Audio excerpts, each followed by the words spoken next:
Hello students, welcome back to Logicalate learning. आज की video में हम देखने वाले हैं एरे के दो कॉन्सेप्ट्स एक साथ एक ही प्रोग्राम में। वन इज कि एरे के एलिमेंट्स का यूजर कीबोर्ड से इनपुट कैसे लेना है। सेकंड इज इनपुट लिए गए एरे को रिवर्स करके कैसे प्रिंट करना है।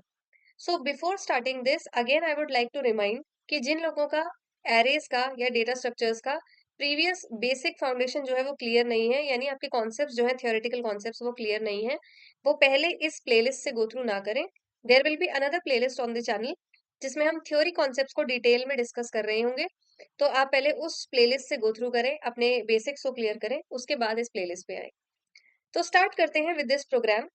एक बार रिकॉल करते हैं कि इससे प्रीवियस वाली वीडियो में हमने ये प्रोग्राम डिस्कस किया था जिसमें हमने सीखा कि एक एरे को साइज के साथ और उसके एलिमेंट्स के साथ डिक्लेयर और इनिशियलाइज कैसे करते हैं।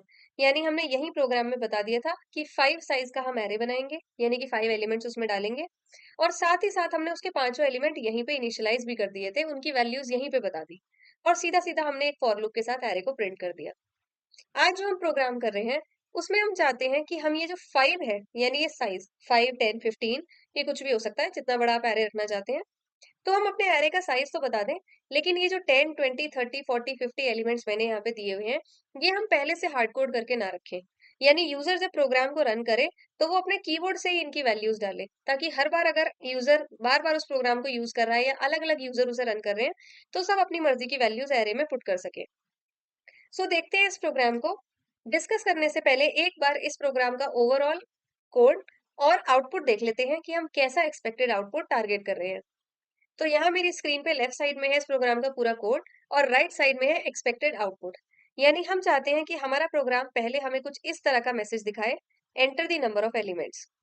फिर हम नंबर ऑफ एलिमेंट्स एंटर करें कि हम एरे में 4, 5, 10 कितने एलिमेंट्स रखना चाहते हैं। जैसे मैंने यहाँ 4 बोला अपने कीबोर्ड से। जैसे ही मैं कहूँ 4, तो ये हम मुझसे कहे कि अब आप वो 4 एलिमेंट्स को एंटर कीजिए अपने ही कीबोर्ड से वन बाय वन। तो मैं यहाँ पर एरे के एलिमेंट्स को अपने कीबोर्ड से एंटर कर पाऊँ। वंस एंटर्ड, अब क्योंकि मैंने एरे में एलिमेंट्स एंटर करे हैं 1, 2, 3, 4, ये उस एरे को रिवर्स करके प्रिंट कर सके, यानी रिवर्स ऑर्डर में 4, 3, 2, 1। तो ये है हमारा एक्सपेक्टेड आउटपुट जो हम टारगेट कर रहे हैं इस प्रोग्राम में। अब एक बार इस पूरे प्रोग्राम से गो थ्रू करते हैं लाइन बाय लाइन, और सीखते हैं हर लाइन का क्या मतलब है और हमने इसे कैसे अचीव किया। तो मैंने वो पूरा कोड यहाँ पे कॉपी कर लिया है। सो ये पार्ट जो है इस समय, this is the half of the program जो इसमें हम एरे के एलिमेंट्स को इनपुट कराएंगे, and this is the another half जिसमें हम उसे रिवर्स करेंगे। सो शुरू करते हैं एरे के साथ। तो यहाँ हम देख सकते हैं ये तो है मेरी नॉर्मल हेडर फाइल जो हम हर प्रोग्राम में लेते ही हैं। This is our main function जो हमारा स्टैंडर्ड स्ट्रक्चर है सी प्रोग्राम का। मेन फंक्शन के अंदर अब हम अपना प्रोग्राम बनाना शुरू कर रहे हैं। तो अपना प्रोग्राम बनाने के लिए हमने सबसे पहले डिफाइन किया है एक एरे जिसका नाम है ARR, और हमने इसका साइज जो है वो यहाँ 10 डिफाइन कर दिया है। याद रखें कि ये एक स्टैटिक एरे है, इसलिए हम पहले ही मैक्सिमम साइज डिफाइन कर देते हैं। आप चाहे तो बाद में 10 से कम एलिमेंट्स भी एंटर करा सकते हैं। यानी कि जब हम यहाँ पूछेंगे enter the number of elements, तो आप यहाँ 5 भी डाल सकते हैं, कोई प्रॉब्लम नहीं है। तो मैंने फॉर सेफर साइड यहाँ मैक्सिमम साइज जो है वो दे दिया है कि मैक्सिमम हम 10 ही एलिमेंट एंटर करना चाहेंगे, उससे कम भी कर सकते हैं। और एरे का नाम है ARR। तो पिछले प्रोग्राम्स की लर्निंग से हम ये रिकॉल कर सकते हैं कि ये डिफाइन करते ही मेमोरी में एक इस तरह की स्पेस जो है वो रिजर्व हो जाती है, और इसमें 10 एलिमेंट्स के लिए आपको जगह अलॉट हो जाएगी कि इस तरह जो है आप 10 एलिमेंट्स एरे में एंटर करा सकते हैं। और हमने पिछले प्रोग्राम में ये सीख लिया था कि एरे का जो इंडेक्स है वो 0 से शुरू होता है, यानी फर्स्ट एलिमेंट का इंडेक्स 0, 1, 2, 3, 4, 5, 6, 7, 8 और 9। ये 9 तक इसीलिए जा रहा है क्योंकि हमने कहा है एरे का साइज है 10, तो ये टोटल 10 ही ब्लॉक्स है, पर क्योंकि इंडेक्स 0 से शुरू होता है तो 0 से 9 तक इसका इंडेक्स जाता है। ये हमने पिछले प्रोग्राम में सीख लिया था। तो हमने ऐसी 10 एलिमेंट सेव करने की जगह ये डिफाइन करते ही बना दी है। साथ में हमने बता रखा है इंट, यानी इस एरे का जो डेटा टाइप है वो इंट है, यानी इन 10 ब्लॉक्स में हम इंटीजर वैल्यूज सेव करने वाले हैं। साथ ही हम कहते हैं इसी इंटीजर टाइप के कुछ वेरिएबल्स और बना दीजिए, जैसे n, i और temp। यानी हम कह रहे हैं मेमोरी में 3 वेरिएबल और बनने चाहिए, n, i और temp। और ये तीनों ही वेरिएबल जो है वो इंटीजर टाइप के हैं, यानी हम इनमें इंटीजर्स ही सेव करने वाले हैं। अब शुरू करते हैं प्रोग्राम को, और हमने सबसे पहले एक सिंपल प्रिंट स्टेटमेंट दिया है जिसमें हम कहते हैं enter the number of elements. तो स्क्रीन पर आपको एक मैसेज दिखेगा enter the number of elements, यानी आपसे पूछ रहा है कि आप इस एरे में कितने एलिमेंट्स सेव करना चाहते हैं। हम कहते हैं कि स्कैन, यानी यूजर को अपने कीबोर्ड से कुछ एंटर करने दो। परसेंटेज डी, यानी यूजर एक इंटीजर अपने कीबोर्ड से एंटर करेगा, आपको एक इंटीजर एक्सपेक्ट करना है। एम्परसेंड एन, इसका मतलब होता है एड्रेस ऑफ एन, यानी यूजर अपने कीबोर्ड से जो भी इंटीजर एंटर करे वो आप एन नाम का वेरिएबल जहां भी बना हुआ है वहां जाके रख देना। यानी अगर आप अपने कीबोर्ड से एंटर करते हैं 4, तो ये 4 की वैल्यू जो है ये एन नाम के वेरिएबल में यहां जाकर सेव कर देगा। यानी आपके प्रोग्राम को ये पता चल गया है कि आप एरे में 4 एलिमेंट सेव करने वाले हैं, तो 0, 1, 2 और 3 पोजीशंस जो है फिल होने वाली हैं आपके एरे में। आगे बढ़ते हैं। अब ये कहता है आपने बता तो दिया है कि आप 4 एलिमेंट एंटर करेंगे। फिर से आपको एक प्रिंट दिखाएगा एंटर परसेंटेज डी एलिमेंट्स। ये परसेंटेज डी हमने इसलिए दिखाया है क्योंकि जब हम यहाँ 4 एंटर करते हैं तो अगला मैसेज हमें इस तरह आना चाहिए एंटर 4 एलिमेंट्स। मान लो अगर यूजर ने 5 एंटर कर दिया तो यहाँ लिखा आना चाहिए एंटर 5 एलिमेंट्स। तो इसे थोड़ा ऐसे रखने के लिए हमने यहाँ परसेंटेज डी यूज किया है, और इस परसेंटेज डी की जगह कौन सी वैल्यू बतानी है वो हमने कॉमा लगा के यहाँ उस वेरिएबल का नाम दे दिया है। तो इसका मतलब है एंटर कोई इंटीजर एलिमेंट्स, और वो कोई इंटीजर कौन सा दिखाना है स्क्रीन पे, एन नाम के वेरिएबल में जाना है, उसके अंदर जो भी नंबर सेव है उस नंबर को इस परसेंटेज डी की जगह दिखा देना है। तो स्क्रीन पर मैसेज आ जाएगा एंटर 4 एलिमेंट्स, यानी कि अभी आपसे कह रहा है कि एरे के 4 एलिमेंट्स आप अपने कीबोर्ड से एंटर करिए, क्या क्या वैल्यू सेव करनी है। तो पिछले प्रोग्राम में हमने सीख लिया था कि एरे की ये जो मल्टीपल पोजीशंस होती हैं, 0 फिर 1 फिर 2 फिर 3, इन सबको बारी बारी ट्रैवर्स करने के लिए हम फॉर लूप यूज कर सकते हैं। तो यहाँ पर भी हम वही कर रहे हैं, हम एक फॉर लूप यूज कर रहे हैं जिसे हम कह रहे हैं कि आई नाम के वेरिएबल की काउंटिंग 0 से स्टार्ट कर दीजिए, यानी अभी आई को जो है 0 रख दीजिए। तो आई को 0 रख दिया गया है। साथ में हमने बताया है आई की वैल्यू कब तक बढ़ानी है, जब तक आई एन से कम रहे। एन में आपकी अभी 4 वैल्यू सेव है, तो यानी आई को कहां तक चलाना है, 0, 1, 2 और 3 तक। जैसे ही आई 4 बन जाए आपको तब लूप का काम नहीं कराना है, सिर्फ एन से कम यानी 4 से कम तक ही कराना है। और हम साथ में कह रहे हैं हर बार जो भी काम परफॉर्म होगा उसके बाद आई प्लस प्लस, यानी आई को एक एक बढ़ाते रहना, यानी 0 से 1, 1 से 2, 2 से 3 एंड सो ऑन। तो अब हम साथ में बता देते हैं कि जब ये आई की वैल्यूज बढ़ रही होंगी तब आपको क्या काम करना है। तो हम कहते हैं स्कैन एफ, यानी यूजर को अपने कीबोर्ड से कुछ एंटर करने देना। क्या एंटर करने देना है, परसेंटेज डी, यानी यूजर कोई कीबोर्ड से इंटीजर एंटर करेगा, उसे इंटीजर एंटर करने दीजिए। जैसे ही वो इंटीजर एंटर करे, एड्रेस ऑफ एरे आई, इसका मतलब है आई में इस समय जो भी वैल्यू है, क्योंकि हमने यहाँ आई वेरिएबल यूज किया है, तो हम कह रहे हैं आई में अभी जो भी वैल्यू है, आई में अभी वैल्यू है 0, तो हम कह रहे हैं एरे ऑफ आई, यानी एरे ऑफ 0। एरे की, ये जो हमने यहाँ डेटा स्ट्रक्चर बना रखा है एरे, जो हमने यहाँ ही डिफाइन कर दिया था, एरे की आई वाली पोजीशन पे चले जाइए। आई में अभी क्या है 0, यानी एरे की 0th पोजीशन पे चले जाइए, और यूजर ने अपने कीबोर्ड से जो भी इंटीजर एंटर किया है उसको आप यहाँ रख दीजिए। तो मान लीजिए यूजर ने अपने कीबोर्ड से अभी एंटर किया होगा 1, तो ये 1 को यहाँ रख देगा। अब क्योंकि ये एक लूप है तो ये दोबारा से घूमकर वापस यहाँ आएगा, फिर चेक करेगा कि मैंने काम तो परफॉर्म कर दिया था, तो काम परफॉर्म करने के बाद आई की वैल्यू 1 बढ़ा देनी होती है, तो यानी अब आई की वैल्यू 0 से हटके बन चुकी है 1। अब ये फिर देखेगा कि अभी आई की वैल्यू क्या है 1, क्या 1 एन से कम है, बिल्कुल है। दोबारा से वही काम परफॉर्म कराइए। परसेंटेज डी, जो भी यूजर ने कीबोर्ड से एंटर किया है उसे ले जाकर रख दीजिए एरे ऑफ आई, यानी एरे की आईथ पोजीशन पे। क्योंकि अब आई की वैल्यू 1 बन चुकी है तो एरे की फर्स्ट पोजीशन पे जाएगा, और यूजर ने अपने कीबोर्ड से जो भी एंटर किया होगा उसे यहाँ फर्स्ट पोजीशन पे रख देगा। मान लीजिए यूजर ने एंटर किया है 2, तो ये इसको फर्स्ट पोजीशन पे रख देगा। सिमिलरली ये फिर वापस जाएगा for array 2, for array of 3, यहां तक चलने देगा। जैसे ही आई की वैल्यू 4 बनेगी ये इस काम को परफॉर्म करना बंद कर देगा, यानी हम सिर्फ array of 0, array of 1, array of 2 और एरे ऑफ 3, इन 3 पोजीशंस पर ही एलिमेंट्स डाल पाएंगे। ये कॉन्सेप्ट हमने पिछली वीडियो में भी डिस्कस कर लिया था डिटेल में, इसलिए मैं इसे अभी ज्यादा डीप में नहीं समझा रही हूँ। तो यहाँ तक हमारा काम हो चुका है। इमेजिन यूजर ने 1, 2, 3, 4 वैल्यूज डाली थी, वो एरे की 4 पोजीशंस पे जाके सेट हो गई हैं। ये था कि हमें यूजर के कीबोर्ड से एरे की वैल्यूज एंटर कैसे करानी है। अब आते हैं इस प्रोग्राम के सेकंड पार्ट पे कि ये जो वैल्यूज हमने एंटर कराई है, यानी ये जो हमने एरे बनाया है, इसे रिवर्स कैसे करना है। तो आ जाते हैं रिवर्सिंग के पोर्शन पे। तो क्योंकि अब हमें एक एरे मिल चुका है, जो कि हमने प्रीवियस स्लाइड में देख लिया है। हम अभी आगे की पोजीशंस को जो है मैं इग्नोर कर रही हूँ, क्योंकि एरे 10 तक था लेकिन हमने 4 तक ही भरा है, तो मैं यहाँ 4 तक ही दिखा रही हूँ। और इस पे हम वैल्यूज रख चुके हैं 1 2 3 4। और ये हमारा डेटा टाइप एरे यानी ARR, जिसको हम ये पूरा डेटा स्ट्रक्चर इसी नाम से रेफर कर रहे हैं। ठीक है, तो रिवर्स पे आते हैं और अब समझते हैं कि ये रिवर्स का मामला क्या है। रिवर्स कहता है, अच्छा हमें प्रीवियस स्लाइड से एक चीज याद रखनी है कि n की वैल्यू 4 थी, यानी हमने 4 एलिमेंट सेव किए हुए हैं इसमें। तो हमारा जो n वेरिएबल था उसमें इस समय हमने 4 वैल्यू सेव की हुई है, ये हमने प्रीवियस स्लाइड में सीख लिया है। तो अब यहाँ आते हैं, हम कहते हैं इसे रिवर्स करने के लिए हम एक लूप और बनाएंगे। उस लूप में हम क्या करेंगे, हम कहते हैं i को फिर से 0 इनिशियलाइज कर दीजिए, यानी i नाम का जो आपने वेरिएबल बना रखा है उसकी वैल्यू को 0 कर दीजिए। फिर से हम उसे लूप चलाने में यूज करेंगे। अब इसकी वैल्यूज को कहीं तक ले जाएंगे, लेकिन कहाँ तक ले जाएंगे, यहाँ हमने कहा है लूप को तब तक चलाना है जब तक i is less than n/2। Less than n/2 का मतलब है n में जो भी वैल्यू है, जो कि है 4, उसको बाय 2 से डिवाइड करिए, आंसर आता है 2। तो यानी i को 2 तक ले जाना है हमें, यानी हमें i को 1 और 2 बस यहीं तक चलाना है, 3 पे हमें नहीं जाना है। और हर बार i प्लस प्लस, ये प्लस प्लस हम इसीलिए बताते हैं कि 0 से 1 और 1 से 2 बन सके। और जब ये इस तरह बदल रहा हो तब हमें कोई काम परफॉर्म करना है। ये n/2 हम इसलिए बताते हैं क्योंकि अगर हम रिवर्स का सिंपल सा प्रिंसिपल देखें, मैं एक एरे इस तरह बना रही हूँ टू मेक इट क्लियर।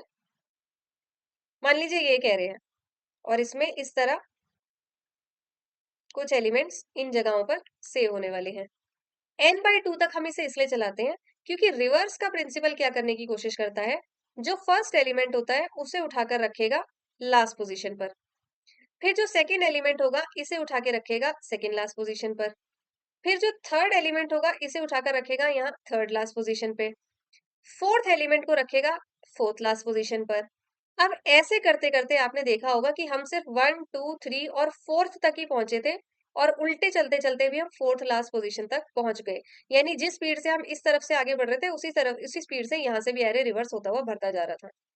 तो अगर अब हम इस पोजीशन पर आ जाते, अगर अब हम इस पोजीशन को रिवर्स करने की कोशिश करते, तो ये पोजीशन इस वाली पोजीशन से एक्सचेंज हो जाती। यानी हमने ये जो एक्सचेंज परफॉर्म किया था 3 की वैल्यू को 4 पर लाने का, वो वापस उल्टा हो जाता और 4 की जो वैल्यू है जो 4 इंडेक्स पे है वो वापस उठ के 3 पे आ जाती। यानी हमने जो रिवर्सिंग की थी वो आधा एरे पूरे होने के बाद उल्टी होती चली जाएगी। यानी हमने फर्स्ट एलिमेंट को लास्ट रखा था, तो अगर आप लास्ट तक यही परफॉर्म करते हुए चले गए तो लास्ट में फिर से वो लास्ट एलिमेंट उठ के वापस फर्स्ट पोजीशन पे आ जाएगा। यानी आपने जो यहाँ से पहले स्टेप में काम किया था आखिरी स्टेप में वो काम उल्टा हो जाएगा। तो ये हम नहीं चाहते हैं, इसीलिए हमें लूप को जो है वो आधे तक ही चलाना होता है। n/2 यानी कि जितने टोटल एरे में एलिमेंट्स हैं, जैसे इस एरे में 8 एलिमेंट्स थे, तो हम इसे फर्स्ट सेकंड थर्ड और फोर्थ पोजीशन तक ही चलाना है, वो अपने आप रिवर्स कर लेगा। उससे आगे अगर आप चलाएंगे तो आपकी रिवर्सिंग उल्टी हो जाएगी। तो ये है लॉजिक n/2 यूज करने का। तो आप देखते हैं इस n/2 तक हमें क्या करना है। n/2 का मतलब है मेरे एरे में इस समय 1 2 3 और 4 एलिमेंट सेव है, तो मुझे जो लूप चलाना है वो सिर्फ सेकेंड एलिमेंट तक ही चलाना है। 4/2 यानी कि 0 और 2 एलिमेंट सेकेंड पोजीशन तक ही चलाना है। अब हम देखते हैं कि हम इस लूप में क्या काम कर रहे हैं। हम कहते हैं एक टेम्प नाम का वेरिएबल जो है वो हमने मेमोरी में बना रखा है। आप उस टेम्प में कोई वैल्यू रख दीजिए। क्या वैल्यू रखनी है, एरे ऑफ आई, यानी आई की जो भी पोजीशन चल रही होगी वो वाला एलिमेंट उठा के टेम्प में रख देना। क्योंकि आई की वैल्यू जो है वो अभी 0 है, 0 पे मेरा एलिमेंट क्या है 1, तो ये टेम्प में 1 उठाकर रख देगा। नेक्स्ट स्टेप में कहते हैं कि अब आपने टेम्प में तो 1 रख दिया है, अब आप ये करिए array of I, array of I यानी आई की वैल्यू है 0, 0 पर है 1, यानी अभी इस एलिमेंट की बात हो रही है। तो ये जो 1 वाला एलिमेंट है एरे ऑफ आई, एरे की ith यानी 0th पोजीशन पर आप अब कुछ और रख दीजिए। क्या रख दीजिए, array of n minus I minus 1। n minus I minus 1 अगर आप देखें, क्योंकि हमारा n है 4 माइनस आई है 0 और माइनस 1, 4 माइनस 0 माइनस 1 यानी 4 माइनस 1 यानी 3। यानी कि आप देखेंगे तो फॉर्मूला से ये निकल कर आया है कि 0th पोजीशन पर आप अभी थर्ड पोजीशन वाला एलिमेंट उठाकर रख दीजिए। क्योंकि हमारा जो 0th पोजीशन का एलिमेंट है उसे अभी हमने फिलहाल टेम्परेरी में पकड़ लिया है कि हम इसे फिर कहीं रखेंगे। तो हम क्या कहते हैं, कि ये वाला जो फोर्थ एलिमेंट है इसको उठाकर फर्स्ट पे रख दो, यानी आपका जो एलिमेंट है 4 वो अब इस पोजीशन पे आ जाएगा। नेक्स्ट स्टेप में हम कहते हैं कि array of n minus I minus one, यानी ये जो array of n minus I minus one से हमने लोकेशन एक्सेस करी थी, कौन सी लोकेशन आई थी? थर्ड, यानी कि ये वाला इंडेक्स। इस लोकेशन का जो एलिमेंट था वो तो हमने उठाकर यहाँ रख दिया फर्स्ट पे। अब इस लोकेशन पे n माइनस आई माइनस वन पर आप रख दीजिए वो वैल्यू जो हमने टेम्प में रखी थी। टेम्प में हमने क्या रखा हुआ था? 1, जो कि ओरिजिनली फर्स्ट पोजीशन की वैल्यू थी जीरोथ इंडेक्स की। तो यानी कि यहाँ आ जाएगा 1 और यहाँ आ जाएगा 4। तो हमने देखा जो जीरो इंडेक्स पे वैल्यू थी वो बदल के लास्ट पे चली गई, जो लास्ट पे थी वो बदल के फर्स्ट पे आ गई। इस तरह हमने दो कॉर्नर वैल्यूज को एक्सचेंज कर लिया है। ऐसे ही अब जब आपका लूप दोबारा से चलेगा तो वो इस बार आई की वैल्यू बनाएगा 1 और n माइनस आई माइनस वन से आपकी जो वैल्यू बन के आएगी वो आएगी 2। यानी इस बार ये 1 और 2 वैल्यू इंडेक्स को एक्सचेंज करेगा। तो अब अगर हम स्क्रीन को क्लियर करके किसी भी जनरल एरे पर देखें कि ये 3 लाइन यानी ये पूरा मैकेनिज्म ऑफ रिवर्स कैसे वर्क करता है, तो हमें ऐसे देखना है कि हमारा कोई भी एरे होता है जो मेमोरी में इस तरह एग्जिस्ट करता होगा और उसमें कुछ मेमोरी लोकेशंस के ऐसे ब्लॉक्स होंगे। तो अब ये जो पहली लाइन है, temp is equals to array of I, ये है एरे के इंडेक्स 1 0 1 2 3 4 5। और हमें पता है कि हमारे फॉर लूप में टेम्प नाम का वेरिएबल हम बना चुके हैं और आई नाम का वेरिएबल जो है वो काउंटर गिनता है, यानी 0 1 2 3 एंड सो ऑन, धीरे धीरे वैल्यू बदलता है। तो जब भी ये कहता है टेम्प में कोई वैल्यू रख दीजिए, कौन सी? एरे ऑफ आई, यानी आई की अभी जो वैल्यू है दैट इज 0, तो आप एरे की 0 पोजीशन पे जाइए, उस पर जो भी वैल्यू यहाँ रखी है उसे उठाकर टेम्प में रख दीजिए। मान लीजिए यहाँ पे कोई भी वैल्यू होगी फॉर एग्जाम्पल 10, तो आप उसे इस समय उठाकर टेम्प में रख दीजिए, तो टेम्प में आ जाएगी 10। नेक्स्ट लाइन में ये कहता है कि अब एरे की इसी ith पोजीशन पे, आई इज 0, तो एरे की इसी 0 वाली पोजीशन पे, क्योंकि इस पे जो वैल्यू थी उसको हम ऑलरेडी एक जगह सेव कर चुके हैं यहाँ पर। तो अब हम कहते हैं यहाँ पर कौन सी वैल्यू रखनी है? हम चाहते हैं कि जब एरे रिवर्स होगा तो फर्स्ट पोजीशन पर लास्ट वाली वैल्यू आ जाए और लास्ट पोजीशन पर फर्स्ट वाली वैल्यू आ जाए। इसीलिए हमारा जो ये वाला पार्ट है ये इसका मेजर पार्ट है स्वैपिंग का। This formula helps you to find the exact opposite value in the array, यानी दूसरे एंड से जब हमें ऑपोजिट वैल्यू, यानी अगर आप एरे ऑफ आई लेते हैं और आपका आई है जीरो पोजीशन, तो इस एरे में इस n माइनस आई माइनस वन से आएगा एरे का last position, that will be 5। ऐसे ही अगर आपका एरे आई 1 हो जाता है, यानी आप फर्स्ट पोजीशन की बात करेंगे, तो जब आप आई में 1 डालेंगे तो आपकी जो पोजीशन निकल कर आएगी वो 4। यानी हमेशा ऑपोजिट एंड से जो ऑपोजिट दूसरी सेम पोजीशन ऑपोजिट एंड से होगी वो आ जाएगी। यानी जब आप 1 पर आई इज इक्वल टू 1 पर ये अप्लाई करेंगे तो ये ऑटोमेटिकली n माइनस आई माइनस वन इस फॉर्मूला से ऑटोमेटिकली फोर्थ वाली पोजीशन पर ही पहुंचेगा। तो ये लाइन हमें हेल्प करती है कि हम जो है फर्स्ट ये जो जीरो इंडेक्स की वैल्यू है इसे ऑलरेडी हटाकर टेम्प में रख चुके हैं। अब आप ऐसा करिए, using this line last position पर जो वैल्यू थी इसको उठाकर फर्स्ट पोजीशन पर रख दीजिए। तो हमारा आधा काम खत्म हो चुका है कि लास्ट वैल्यू जो है वो फर्स्ट पोजीशन पे आ चुकी है। अब हम अपना लास्ट स्टेप करते हैं कि लास्ट वाली तो फर्स्ट पे आ गई, अब फर्स्ट वाली भी लास्ट पे चली जानी चाहिए तभी रिवर्स हो पाता है। अरे तो फर्स्ट वाली हमें ऑलरेडी पता है, हमने टेम्प में रखी हुई है। तो लास्ट स्टेप में हम यही करते हैं कि हम कहते हैं ये जो लास्ट पोजीशन हमने एक्सेस करी थी इस फॉर्मूला से, उसके अंदर कोई वैल्यू डाल दीजिए। कौन सी वैल्यू? वही जो हमने टेम्प में उठा के रख रखी थी। तो हमने टेम्प में उठाकर फर्स्ट की जीरो इंडेक्स की वैल्यू यानी 10 रखी हुई थी, वो अब चली जाएगी लास्ट पोजीशन पे। सो ऐसे ही जब आप फर्स्ट पोजीशन पर वर्क करेंगे तो ये जो लाइन है ये फिर फर्स्ट और फोर्थ को आपको स्वैप करने देगी। जब आप i इक्वल टू 2 यानी सेकंड पोजीशन पे वर्क करेंगे तो ये सेकंड और थर्ड को आपको स्वैप करने देगी विद द सेम मैकेनिज्म। तो इस तरह ये जो लॉजिक है ये आपको एरे को रिवर्स करने में हेल्प करता है। उसके बाद हम सीधा एक फॉर लूप यूज करते हैं जो हमने पिछली बार भी देखा था एरे एलिमेंट्स को प्रिंट करने के लिए, जिसमें हम सीधा सीधा बताते हैं कि इंडेक्स को आई से देखना शुरू करना, एन से लेस तक चलाना और हर बार एक एक बढ़ाना। और हर बार एक एक बढ़ाते बढ़ाते हमें क्या काम करना है? ith की जो वैल्यू है यानी आई की जो वैल्यू चल रही होगी 0 1 2 3, तो जब जब आई की वैल्यू 0 बने आप एरे के जीरोथ इंडेक्स पे जो रखा है वो प्रिंट कर देना। जब 1 बने तो फर्स्ट इंडेक्स, 2 बने तो सेकंड इंडेक्स, 3 बने तो थर्ड इंडेक्स। तो इस तरह हम पूरे एरे को प्रिंट करा लेते हैं using this simple for loop. अब एक बार वापस आ जाते हैं प्रोग्राम पे और प्रोग्राम को रन करके देखते हैं कि इतना समझने के बाद हमें प्रोग्राम की फंक्शनिंग क्लियर है कि नहीं। तो मैं इस प्रोग्राम को एक बार दोबारा से रन करके दिखा रही हूँ। तो अब आप देख सकते हैं जो हमने डिस्कस किया था वो इस तरह वर्क करता है ये पूछ रहा है enter the number of elements. मैंने कहा 5, यानी मैं अपने एरे में 5 एलिमेंट्स एंटर करूंगी। अब ये मुझसे कहेगा वो 5 एलिमेंट्स को एंटर कीजिए। सो मैं एंटर कर रही हूँ 1, 3, 5, 9 और मे बी 0। तो मेरा एरे इस टाइम है 13590। अब इसने किया रिवर्स का फंक्शन और मेरे एरे को रिवर्स करके प्रिंट कर दिया है 09531। तो ये था एक प्रोग्राम जिसमें हमने दो चीजें सीखी कि कैसे एरे के एलिमेंट्स को यूजर से इनपुट कराना होता है कीबोर्ड से, रादर देन उन्हें प्रोग्राम में इनिशियलाइज करना। सेकेंड थिंग कि हम एक एग्जिस्टिंग एरे को रिवर्स करके कैसे प्रिंट करा सकते हैं। आगे की वीडियोस में हम देखेंगे फर्दर कॉन्सेप्ट्स के programs. Stay tuned. Thank you.